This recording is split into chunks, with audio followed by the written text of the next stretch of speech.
Hello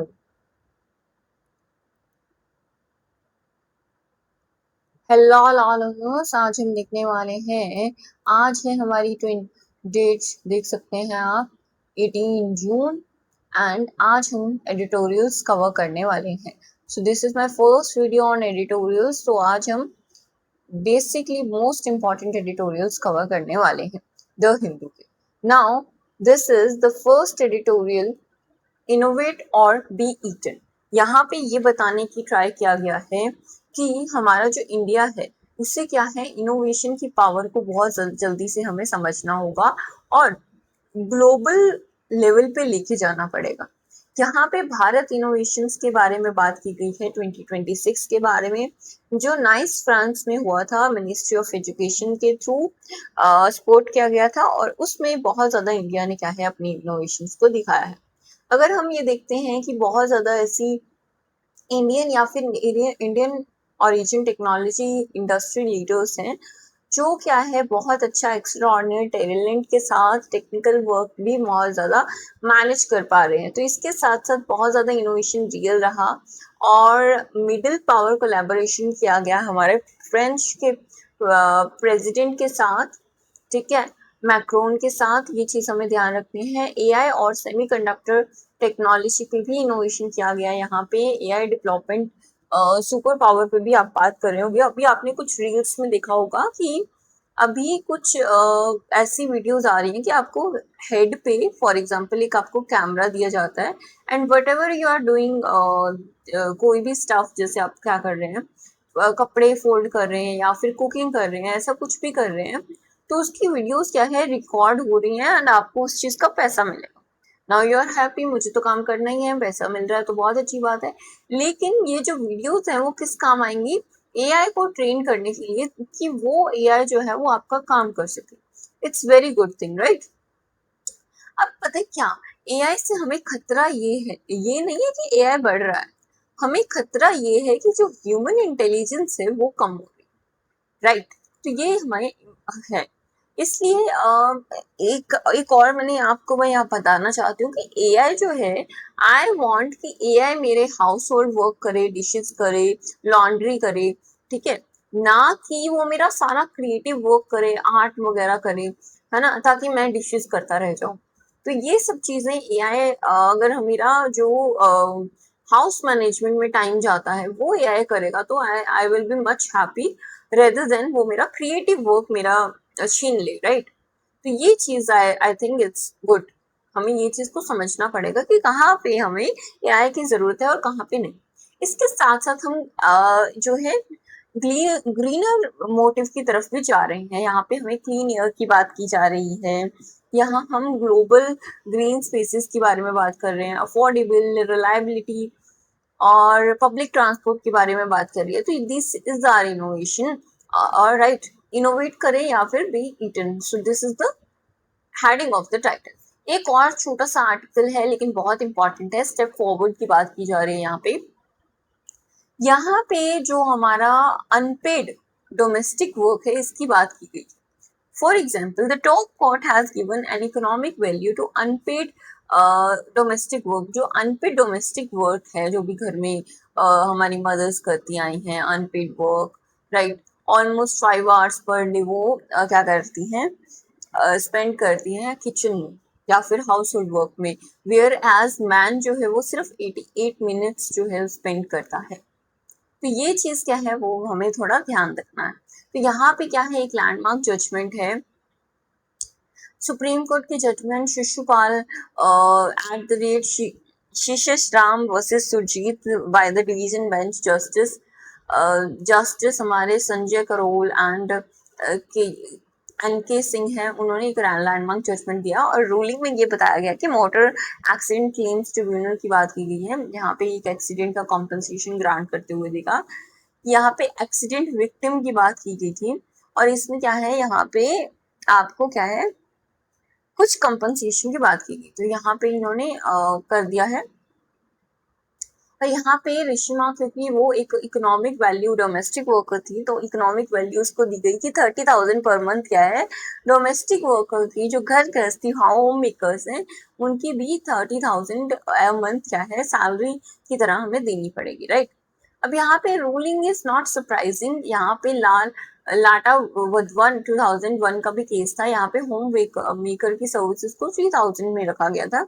कीर्ति versus oriental insurance 2021 का case है, इसमें भी economic value of household work can not be discounted because it's unpaid और performed by women. तो यहाँ पे सिर्फ इसलिए नहीं कि हाउस होल्ड वर्क की वैल्यू इसलिए नहीं कम की जा रही क्योंकि वो वुमेन कर रही है या फिर अनपेड है, ठीक है। तो इसीलिए यहाँ पे 3,000 पर मंथ का अटैचमेंट कर दिया गया, तो ये हमें और हर 3 साल में 10% से हाइक होगा, ठीक है। तो ये चीज हमें बहुत अच्छी बेनिफिट देगा। अगर एलिमनी की भी अगर हम बात करें तो सिर्फ इसी के कारण है क्योंकि डोमेस्टिक वर्क जो वो अपना करियर छोड़ के फीमेल कर रही है उसकी वैल्यू नहीं करते हैं, है ना। तो अगर उसकी वैल्यू करें तो एलमनी जैसी कंसेप्ट बिल्कुल खत्म ही हो जाए। अदरवाइज अगर वो होम मेकर है, राइट, तो वो एलमनी की हकदार है। लेकिन अगर वो करियर अपना ग्रो कर रही है and she is not giving anything to the family, her money is her money, तब वो एलमनी उसको कैंसिल भी कर सकते हो, राइट।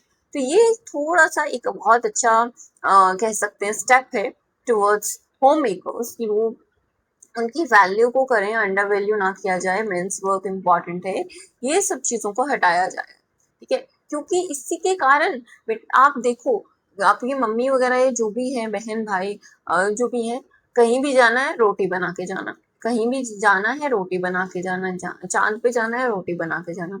तो उस चीज को हटाने के लिए वो जो सप्रेशन है फीमेल लेबर फोर्स पे, तो वो चीज को थोड़ा सा किया गया है। तो फीमेल्स के लिए स्पेशली ये बोला जाता है कि वो 9 to 5 करने के बाद 5 to 9 भी करती हैं। तो ऐसा ना हो कि फीमेल्स एक काम से हटके दूसरी जॉब पे आए, उन्हें भी थोड़ा रिलैक्स होने का टाइम मिलना चाहिए। तो this article is very very beneficial for this. I hope आपको ये चीज बहुत अच्छे से समझ आ गई है। तो इतना ही इम्पोर्टेंट था इस आर्टिकल में। नेक्स्ट हम हेल्थ से रिलेटेड आर्टिकल पढ़ने वाले हैं आज। हमारा जो ये एडिटोरियल है बहुत ज्यादा बेनिफिशियल होते हैं। देखो, health data must be drive action not headlines. तो हेल्थ डाटा की बताया गया है कि एक्शनली वो काम करना चाहिए, हमें हेल्प करना चाहिए। सो इसमें हम सर्वेज की बात करें जा देखते हैं। सो क्या लिखा हुआ है, there is an unsettling paradox in the release of health survey data in India. Survey findings often end up doing exactly the reverse of what they actually should. It means कि जो हेल्थ सर्वे डाटा जो India में हो रहा है, वो जो अपना उसका पर्पस है वो कंप्लीट नहीं हो पा रहा। ऐसा क्यों भाई? They often highlight that we already know, जो वो चीज उसी को हाईलाइट किया जाता है जो हमें ऑलरेडी पता होती है, और उसके सफिशिएंटली सीरियस व्यू अच्छे से नहीं दिया जा रहा। इट मीन्स कि गड़बड़ घोटाला है ना हमारे सर्वे में। तो यहाँ पे क्या है, हाईलाइट किया जाता है अचीवमेंट्स को, गवर्नमेंट के अचीवमेंट्स को, एम्पलीफाई करते हैं नंबर्स को, academic wait for the raw data to analyse and ये सब चीजें, है ना। यहाँ पे कुछ हेल्थ सर्विस की अगर हम बात करें तो देखो, ये हेल्थ सर्विस के बारे में हमें और भी पढ़ना पड़ेगा। एज अ लॉ स्टूडेंट तो बहुत ज्यादा पढ़ना पड़ेगा। अदरवाइज आप अदर फील्ड से भी हैं तो देखो, नेशनल फैमिली हेल्थ सर्वे जो है वो बहुत इंपॉर्टेंट है हमारे लिए। इससे हमें पता लगता है कि हमारे जो देश का हेल्थ सिस्टम है वो कितना ज्यादा अच्छा है या नहीं। जैसे फॉर एग्जांपल कोविड जैसी जो सिचुएशंस हैं वो हैंडल करने के लायक है हमारा हेल्थ सिस्टम की नहीं। अब नेशनल स्टैटिकल ऑपरेशन जो ऑफिस जो है वो 18th round of house hold consumption और हेल्थ करा जा रहा है, और एस्टिमेट्स आपके 2022-2023 के बताए जा रहे हैं।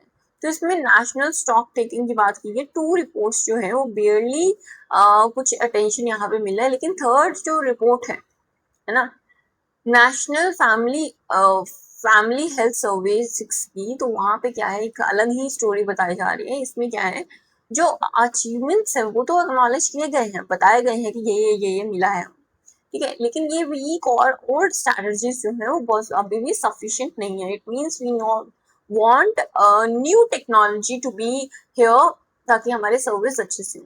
फॉर एग्जांपल आर्ग्यूमेंट्स है जैसे वेट लॉस प्रोडक्ट्स हो गए, एप्स हो गए, जिम्स हो गए, डायग्नोसिस, और ये भी डायबिटीज जिससे बहुत ज्यादा बढ़ रही है। आप देख रही होंगी कि जो फीमेल्स हैं, स्पेसिफिकली फीमेल्स की हाइट बहुत कम रह रही है। सो दिस इज ऑल्सो, इस चीज पे रिसर्च होनी चाहिए, इस पे सर्वे होना चाहिए, लेकिन अभी भी नहीं हो रहा है। आइज जो है वो बहुत ज्यादा वीक होती जा रही है, हमें मायोपिया सबसे ज्यादा हो रहा है। तो उसका क्या है, हम स्क्रीन ज्यादा स्क्रीन देखते हैं, है ना, मेडिकेशन अच्छे से नहीं हो पा रहे, तो ये बेसिक चीजें हैं। तो इस चीज पे सर्वे होना चाहिए, लेकिन अभी तक नहीं हो पा रहा। अब आगे हम देखते हैं, आगे हम क्या देखते हैं कि वन पॉजिटिव डेवलपमेंट क्या हुई है कि प्रिंट मीडिया जो है वो बहुत ज्यादा कवरेज करती है एक्सटेंटिवली, और जैसे ओबेसिटी है, डायबिटीज है, हाइपरटेंशन है, और अदर नॉन कम्युनिकेबल डिजीजेस जो है वो बहुत ज्यादा ऑलरेडी नोन है, जिससे हम देख सकते हैं कि अर्बन एरियाज में ओबेसिटी जो बहुत ज्यादा बढ़ रही है। किसके कारण बढ़ रही है? क्योंकि हमारा लाइफस्टाइल है बैठना, ईट, वर्क एंड स्लीप, है ना, दिस इज आवर लाइफस्टाइल आज के टाइम में। तो ये जो हेल्थ डाटा है वो accountability, budget and programming reforms लाने के लिए बहुत जरूरी है। एनीमिया आप देखेंगे बहुत ज्यादा बढ़ता जा रहा है फीमेल्स में, स्पेसिफिकली एनीमिया तो ओ माय गॉड, हर 2 से 3 फीमेल्स में से एक को एनीमिया जरूर। यहाँ पे एक्सपेंडिचर जो है बहुत ज्यादा हाई होता है, लेकिन जो रियलिटी है, ऑब्वियसली आप देखोगे बच्चों में बहुत ज्यादा है, लेकिन फ्यूअर आर्टिकल से बहुत ज्यादा इतना ज्यादा शोर नहीं है अभी इस बारे में। ठीक है, सो this is the basic thing. अब यहाँ पे कोविड पैंडेमिक के बारे में बात की गई है, ऐसे सर्वेज बहुत ज्यादा लेस कंपास मोर वेपन की तरह यूज किए जाते हैं, सर्वे अनहेल्पफुल हैं ये वाले जो भी हो रहे हैं, ताकि पॉलिसी मेकिंग में नहीं हेल्प कर पा रहे हैं। देखो, पॉलिसी आप तब बनाओगे ना, फॉर एग्जाम्पल आप घर में पता होगा कि 4 जनों का खाना बनाना है या 8 जनों का बनाना है, उसी हिसाब से इंग्रेडिएंट्स लोगे, उसी हिसाब से मेजरमेंट करोगे। वैसे ही अगर हमें पता ही नहीं है कि कौन सी हेल्थ प्रॉब्लम सबसे ज्यादा चल रही है, तो हम क्या है, पॉलिसी कैसे बनाएंगे? सो this is the importance of सर्वे। यहाँ पे सर्वे अच्छे से नहीं हो रहा, इट मीन्स कि हमारी पॉलिसीज भी अच्छे से नहीं हो पा रही है, और जो भी हेल्प हमें गवर्नमेंट फैसिलिटीज जानी चाहिए वो नहीं हो पा रही। सो दिस इज वेरी वेरी कह सकते हैं अलार्मिंग इशू। तो यहाँ पे डेटा टू एक्शन की बात करी जाए तो अपॉर्चुनिटीज तब मिलेंगी जब हमारा डेटा करेक्ट होगा। ठीक है, तो यहाँ पे बहुत आप देख सकते हैं कि नेशनल सर्वे जो है वो 30 और 45 दिन के अंदर होना चाहिए, देखना पड़ेगा। और अकेडमिक इंस्टीट्यूट, गवर्नमेंट, इंडिपेंडेंट, ये सब चीज क्या है करेंगे। अब जो फीमेल जो चाइल्ड न्यूट्रिशन है वो स्टैग्नेंट है, न्यूट्रिशन प्रोग्राम की जरूरत है। और जैसे आप देख सकते हैं mid day meal and these things, right. तो यहाँ पे primary health care system must respond, out of pocket expenditure जो मेडिसिन होती हैं वो बहुत हाई रहता है, और ड्रग प्रोक्योरमेंट सिस्टम भी रिस्पॉन्ड करना चाहिए। बेसिक बेसिक चीजें हैं, है ना। तो क्या हमें हाईलाइट करना चाहिए, क्या चेंज करना चाहिए? इंडियन सिस्टम को ऑप्टिमाइज करना, टाइमली यूज करना सर्वे डाटा का बहुत बहुत जरूरी है। इंटीग्रेटेड हेल्थ इंफॉर्मेशन प्लेटफॉर्म होना जरूरी है, हेल्थ मैनेजमेंट इंफॉर्मेशन सिस्टम होना जरूरी है। सो ये सब चीजें बेसिकली हम कह सकते हैं वे फॉरवर्ड में आप यूज कर सकते हो अपने आंसर्स में। ठीक है, so this para is for that. Fourth अगर हम बात करें, देखो पॉइंट वाइज यहाँ पे सब कुछ दिया गया है। फोर्थ हम देख सकते हैं प्राइमरी सोर्स या सोर्स फाइल्स जो है वो सर्वे की बनानी चाहिए ताकि अर्ली अवेलेबल हो सके इंडिपेंडेंट रिसर्चर्स और फिर पब्लिक इंस्ट्रूमेंट्स के साथ। ठीक है, सो फॉर एग्जाम्पल आप रिसर्च कर रहे हैं तो आपको न्यूज़पेपर पढ़ना बहुत बहुत इंपॉर्टेंट है, क्योंकि ऐसी चीजें आपको न्यूज़पेपर से ही मिल पाएंगी। ठीक है, यहाँ ठीक है, फिफ्थ में यहाँ पे क्या हुआ है, इन्फ्लुएंस बजटरी एलोकेशन भी करना पड़ेगा, है ना। तो ट्रीटमेंट्स अच्छे से करना पड़ेगा, ये चीजें बहुत ज्यादा ओबेसिटी के बारे में यहाँ पे बताया गया। लुकिंग फॉरवर्ड की बात करें तो स्टैटिक्स जो है वो बहुत ज्यादा, देखो, statics are like beginnings. They reveal as suggestive, but what they conceal is vital. Health data should be like an X-ray. They are helpful only when interpreted correctly, discussed honestly, and followed by policy actions. Data and statics are only helpful as their interpretation. Interpretation is only as useful as the action it produced. The next time survey findings are released, the real question should not be what the numbers show. The real question should be what will change in the program in the month's time, in 6 months, or a year. Alongside this, the India definitely need more more and timely health data. तो India को more ज़्यादा और timely health data चाहिए. However, what we need even more is accountability. So this is the thing. अगर आपको health पे question आता है, मीन्स का क्वेश्चन आता है, भाई भाई आपका यूपीएससी मीन्स है, जुडिशरी मीन्स है, एंड वट एवर जो भी आप दे रहे हो, तो उसमें आप ये चीजें लिख सकते हो. दैट्स द रीजन हम ये एडिटोरियल सीरीज लेके आए हैं. पूरा न्यूज़पेपर नहीं पढ़ना होता है, ठीक है. एडिटोरियल्स पढ़ो और बस गो थ्रू करो बाय हेडलाइंस, ठीक है. अब ना नेक्स्ट क्या है यहाँ पे, Rubio's remarks and the limits of static empathy. Empathy क्या होता है? एम्पैथी मीन्स कि stepping into someone else's shoes, मतलब अपने आप को उसकी जगह पे देखना. तो रिबॉक्स के जो रिबायोस की रिमार्क और उसकी स्टैटिक एम्पैथी क्या है, लेट्स सी, है ना. ये बहुत इंपॉर्टेंट टॉपिक है, मैं भी आपके साथ पहली बार ही यहाँ पे पढ़ रही हूँ.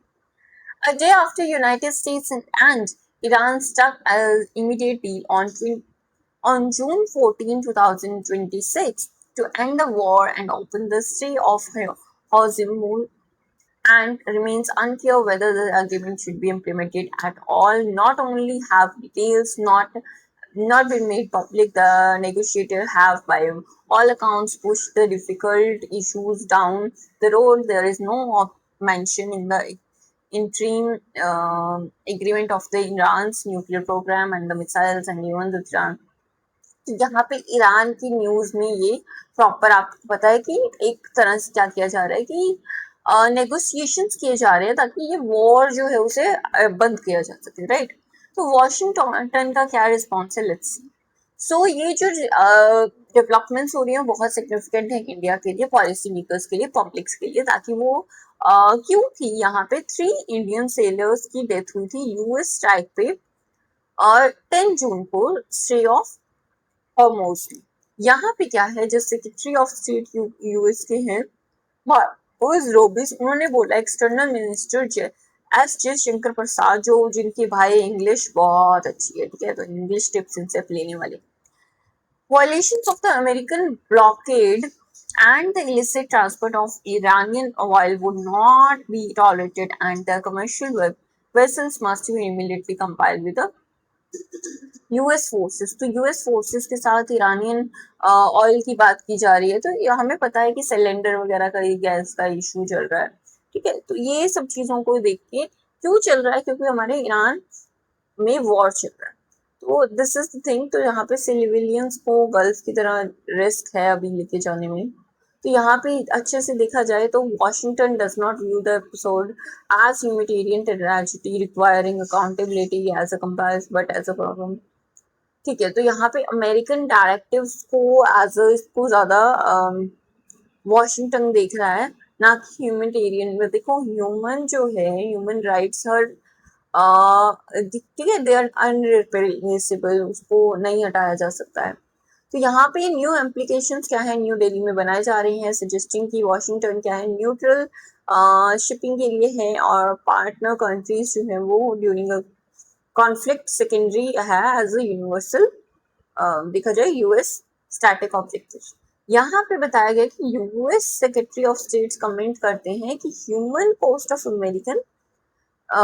अमेरिकन स्टैटिक ऑब्जेक्टिव्स क्या रहे, ठीक है.